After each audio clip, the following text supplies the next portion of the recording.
Police commissioner Anupamsinh Gehlot, ખાસ police commissioner sector 1 Wabang ઝામીર, નાયબ police commissioner John 2 doctor Kanan Desai તથા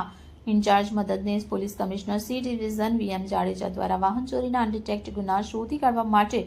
જરૂરી માર્ગદર્શન અને સૂચના આપવામાં આવી. આ માર્ગદર્શનના આધારે સલાબતપુરા પોલીસ સ્ટેશનના પોલીસ ઇન્સ્પેક્ટર કેડી જાડેજા તથા પોલીસ ઇન્સ્પેક્ટર આરજે ચૌહાણના નેતૃત્વ હેઠળ સર્વેલન્સ સ્ટાફના police sub inspector VV Tripathi તેમજ ટીમે ટેકનિકલ અને હ્યુમન સોર્સિસના આધારે તપાસ શરૂ કરી. તપાસ દરમિયાન સર્વેલન્સ સ્ટાફના હેડ કોન્સ્ટેબલ વિક્રમભાઈ ગોવિંદભાઈ, હેડ કોન્સ્ટેબલ કિશોરભાઈ ધીરુભાઈ તથા પોલીસ કોન્સ્ટેબલ અવિનાશભાઈ મહેન્દ્રભાઈને મળેલ સંયુક્ત બાતમીના આધારે છેલ્લા કેટલાક દિવસોમાં સલાબતપુરા પોલીસ સ્ટેશન વિસ્તારમાંથી અલગ અલગ 6 જગ્યાએથી વાહનો ચોરી કરનાર આરોપીને સીસીટીવી કેમેરાની મદદથી ઓળખી ઝડપી પાડવામાં આવ્યો હતો.